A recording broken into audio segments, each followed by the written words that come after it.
にちは、ともりあらだです。皆さん、そろそろあれが気になる季節になってきましたよね。そう、ちゃんとケアしてますか？ズバリかかとです。寒くなっても靴下とかタイツを履くからいいやって思っているそこのあなた、意外とそれだとダメなんですよ。今の時期からちゃんとケアしておかないと、本当に素足になった時になかなかすぐには改善しないし、放置しておくとやっぱりひび割れたりとか痛くなったりとかっていうところもあるので、かかとケアって急にやるんじゃなくってしっかりと継続していくことが大事なので、今日はそんなかかとケアにですね、皆さんの悩みだったりとかおすすめのアイテムをご紹介したいと思いますので、最後までご覧ください。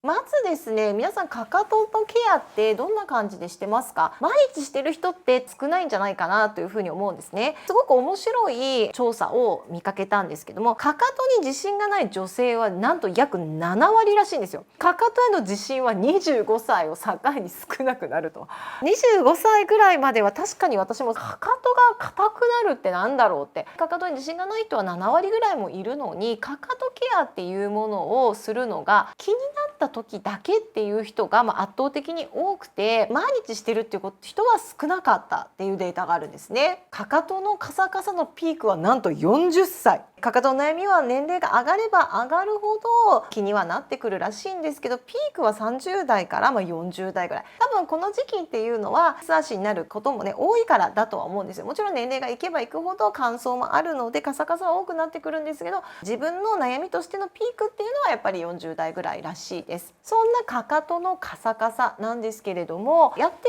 るケアの中で一番多いのがやっぱクリームタイプのものを塗ってるっていう方が多くて、ただこのクリームタイプっていうものではもちろんね効果はあったとしても、ベタベタするとかすぐに靴下とかねタイツを履けないっていうなんか不満っていうのも大きくて、ベタベタしちゃうっていう、ね、悩みっていうのが多い。実は私もちょうど1年ぐらい前にかかとのケアの動画を出しています。2つ出してるんですけれども、皮膚科医が教えるカサカサかかとの改善法っていうのと、カサカサかかとのケアアイテムを紹介しますっていうところで、ケアアイテムとしてはこのねゼラチナミンの 20% の尿素配合のクリームをご紹介してます。すごくいいなと思ってるんですけども、これをご紹介したやっぱりコメント欄にクリームだとベタベタするんですよみたいなことが書いてあったので、確かにこれって尿素が結構しっかりね 20% 入っているので治療という形で使えるんですけれども、カサカサを予防したりとかある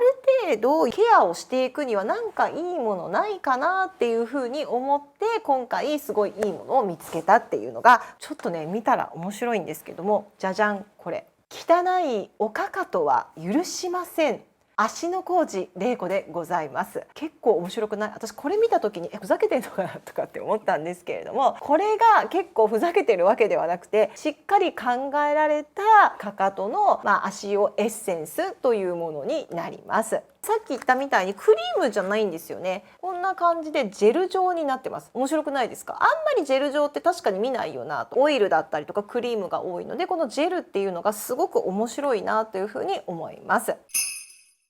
この足の工事玲子さんの話をする前に、まずかかとのカサカサにやっぱり尿素っていうのが一番大事だと私は思ってるんですね。尿素っていうのはすごく面白い、成分で、どんな成分かというと、もともと私たちの肌にも存在している成分で、細胞間脂質だったりっていう私たちの保湿の成分でもありますので、バリア機能の要だったりする細胞間脂質の一つでもあるんですね。じゃあなんで足のカサカサに効くかっていうと、まずはこの保湿としてしっかりとねクリームじゃなくても尿素が入ることによって細胞間脂質を補うわけですから、保湿感っていうのが高まるということですね。尿素っていうのは面白いことにパー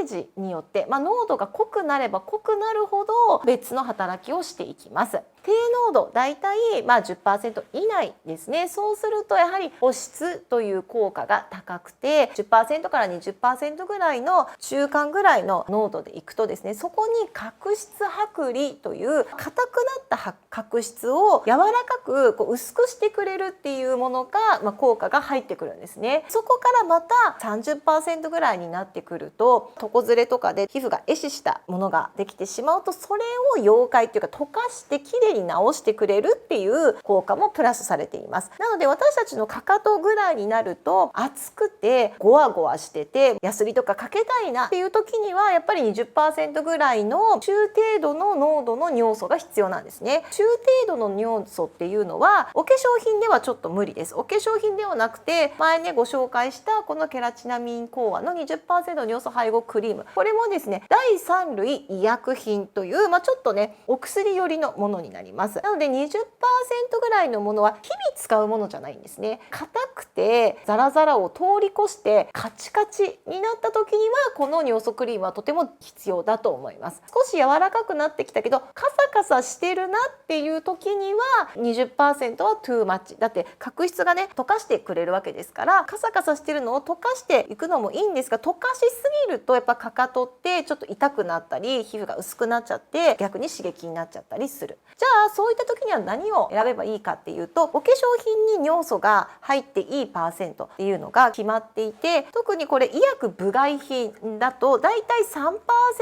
ぐらいが入っていいですよっていうふうに言われています。この芦野浩二玲子さんは医薬部外品です。なので 20% とか中濃度ではなくて低濃度ですね。低濃度の尿素が入っていると思います。そこでやっぱりしっかりと保湿をしてあげるんですね。でその有効成分の尿素だけじゃなくて、これにはグリチルリチン酸ジカリウムが入っているので抗炎症も入っています。化粧品としてなんですが、角質をちょっと柔らかくするっていう意味で抑異妊エキスも入っています。あとは保湿の効果として結構グリセリンが入っているんですね。グリセリンっていうとやっぱり保湿の意味では化粧水とかいろんなものに入ってるんですけれども、実はジェルにグリセリンを入れるって結構難しいんですよね。グリセリンでしっかりと保湿効果を出しつつこのジェル状にするっていうのはかなり大変だったんじゃないかなと思います。だけれどもやっぱりこのクリームだったりとかにしちゃうとベトベトして靴下とか履けないから、ジェルにすごくこだわったんだけれども油分を少なくても保湿ができるようにグリセリンだったりとか、尿素をしっかり入れて、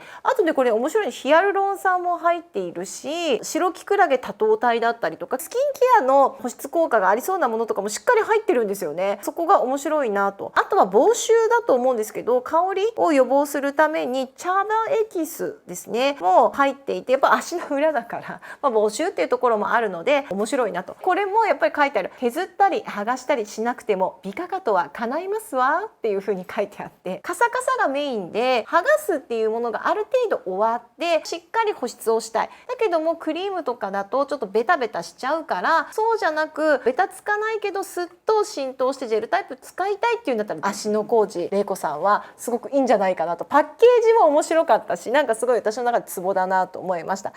だ何回も言うようにカチカチひび割れてます、お餅みたいになってますっていう時にはやっぱり 20% ぐらいの中濃度の尿素が必要なので、治療をしっかりした後に日々のケアでカチカチコチコチになる前にカサカサ程度で済まして、でカサカサからしっかりとしっとりになるためにこういう、医薬部外品系のものを使っていくっていうことがすごく大事なんじゃないかなと思います。最近これ名前が面白いケア用品って結構ありますよね。毎日使いたくなりますもんね。そうすることによって足のカサカサの悩みが少なくなればなというふうに思います。